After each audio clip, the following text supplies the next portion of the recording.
Welcome to Quick Insights on Congressional Investigations with Michael Levy and Andrew Olmem, our 5-minute perspectives on the most important and challenging issues surrounding congressional investigations. I'm Michael Levy, a white-collar defense attorney at Mayor Brown. My partner, Andrew Olmem, is a former Republican chief counsel on the Senate Banking Committee. Today, we're going to take a look at the differences between House and Senate investigations. The differences actually can be more significant and have a greater impact than many people realize. Andrew, you worked in the Senate for many years. What do you consider some of the important differences to be between Senate and House investigations? Well, clearly, one important difference is that Senate investigations tend to be more bipartisan than House investigations. Now, that's largely a function of the Senate's filibuster rule, which has historically made senators more conscious about working with their colleagues across the aisle.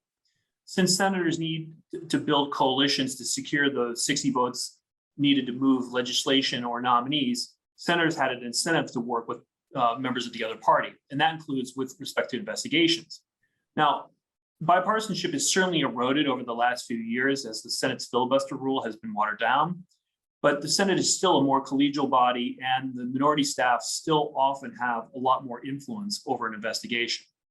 Now, it's worth noting, however, that this more bipartisan approach can be a bit of a double-edged sword for parties that are the subject of an investigation. On the one hand, it often moderates the approach taken by the majority staff and slows down the pace of the investigation and prevents investigations from turning into fishing expeditions for wrongdoing or becoming partisan exercises. However, when both the majority and minority lock arms around an issue, then an investigation can be very tough for a party in question. In those cases, there really is no place to hide. Oh, absolutely. Beyond the norms of each chamber, the rules for each committee in each chamber vary significantly. Can you just generally describe, if you can, what the differences are, the significant differences between House committee rules and Senate committee rules when it comes to congressional investigations? Well, certainly it really matters who the particular chairs of the committee is. Generally, the House rules empower committee chairs and their staffs more than the Senate rules. It's far easier for a committee chair in the House to drive an investigation without involving the ranking member or even the other members of his or her party on the committee. For example, in the House, many committee chairs can issue subpoenas on their own authority, in contrast with really the notable exception of the Permanent Subcommittee on Investigations. Senate committee chairs generally can only issue subpoenas if they secure the consent of the ranking member or by a majority vote of the committee, which in the currently evenly divided Senate can be pretty tricky to do. So what about hearings? In general, what are some of the big differences between House hearings and Senate hearings? Well, for anybody who has sat through both a House and Senate hearing will appreciate, House hearings are much longer. With some committees having more than 60 members, a hearing can take all day for each member to ask their 5 minutes worth of questions.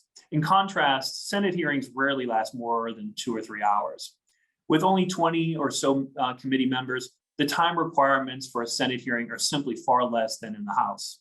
If you are a witness at a hearing, you definitely would prefer to be a Senate hearing, everything else being equal. Now, a second difference is that because the House has a 2-year political cycle, the House tends to be quicker to investigate and hold hearings on the latest headlines. Due to the Senate's 6-year political cycle, there is generally less of an urgency to quickly hold a hearing on an issue. Again, that's a general tendency, and there's certainly lots of exceptions to both of those rules.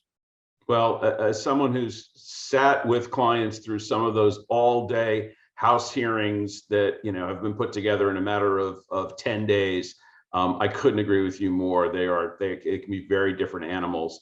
And in that respect, it's important to really focus not only on the number of things that are similar in preparing a witness to testify before a House committee and comparing them to testify before a Senate committee, but also some of the differences, such as how many different members you're going to have to hear from, what all those different members have to say, all the different possibilities of wild card questions coming at you, and how long you're just going to need to sit there through one of those hearings. It can really be very trying.